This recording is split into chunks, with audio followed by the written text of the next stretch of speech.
Il arrive parfois dans l'histoire des hommes que surgisse un être que rien ne semble pouvoir briser. Un homme fait de chair, de sang, mais porté par quelque chose de plus grand. Un instinct, un devoir, une folie presque divine. Ce n'était pas un champion invincible, ce n'était pas le plus technique, ni le plus rapide. Mais dans la cage, il se métamorphosait. Il devenait une légende. Il devenait de Korean Zombie. Pohang, Corée du Sud, une ville industrielle balayée par les vents, construite sur le travail et la rigueur. C'est ici, le 17 mars 1987, que naît Chang Sun-jung. Et il grandit seul, discret, timide. Victime de harcèlement à l'école, il cherche un moyen de se défendre. Pas pour frapper, mais pour ne plus fuir. À 14 ans, il découvre le Hapkido. Puis vient le taekwondo, le judo et enfin le kickboxing. Chaque discipline est une brique qui façonne ce guerrier. Un guerrier silencieux. Mais c'est en 2007, quand il découvre le MMA, que tout bascule. Il combat pour la première fois en Corée. Il gagne, puis il recommence, encore et encore. Très vite, ses combats deviennent des événements. Parce qu'il ne recule jamais. Parce qu'il encaisse des coups qu'aucun autre ne pourrait supporter. Parce qu'il se relève toujours. Le surnom commence à naître. Ce gars, c'est un zombie. C'est en 2010 que le monde va le découvrir. Chang Sun-jung signe avec la WEC, juste avant la fusion avec l'UFC. Et pour son tout premier combat face à Leonard Garcia, il livre l'un des combats les plus sanglants de l'histoire du MMA. Des coups en rafale, aucune garde, deux guerriers en transe, un KO de 15 minutes où personne ne recule. Il perd à la décision, mais il gagne les cœurs. Dana White, les fans, les analystes, tout le monde n'a qu'un mot à la bouche. This is the Korean Zombie. Un an plus tard, il prend sa revanche et entre dans l'histoire du MMA. Il soumet Leonard Garcia par Twister, une soumission rare, presque jamais vue, que même les spécialistes n'avaient jamais envisagé dans une vraie cage. Il devient viral, le zombie est né et il ne dort plus. Sous ses airs de brawler suicidaire, Chang Sun-jung est en réalité un stratège, un technicien pur. Il bouge peu, mais chaque mouvement est calculé.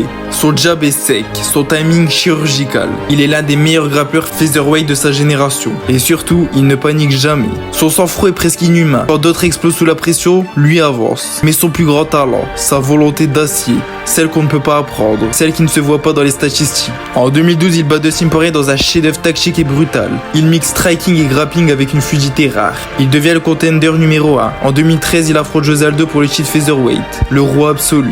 Il entre dans la cage avec les espoirs de toute une nation.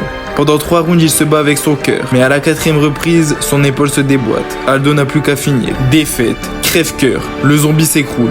Non pas de douleur, mais de désillusion. Après cette guerre, il disparaît. Pas pour blessure, pas pour choix sportif, mais parce qu'en Corée, chaque homme doit servir. 2 années de silence, 2 années sans octogone. Dans un sport aussi rapide que le MMA, c'est une éternité. Le monde avance, McGregor explose, Holloway grandit, les fans l'oublient. Mais lui, il se prépare, en silence, comme toujours. En 2017, il revient. Premier combat contre Denis Bermudez. Premier round, uppercut foudroyant, KO. Il est encore là, encore dangereux, encore debout. Il boit Renato Moicano, Frankie Edgar. Mais en 2018, face à Yair Rodriguez, il livre le plus cruel des combats. Il domine, il touche, il est en avance. Et à 1 seconde de la fin, Rodriguez sort un coup de retourné vertical venu d'un autre monde. KO, une tragédie en direct. Mais comme toujours, Chang Sun-jung se relève. En 2022, il affronte Alexander Volkanovski pour la ceinture. Il a 35 ans, il n'est plus le même. Volkanovski est au sommet de son art. Mais il accepte, il veut cette chance. Pour lui, pour la Corée, pour les fans. Il se bat, il encaisse, il continue. Mais c'est une démonstration. Volkanovski est trop fort. Et pour la première fois, le zombie est arrêté non par ses blessures, mais par la compassion de l'arbitre.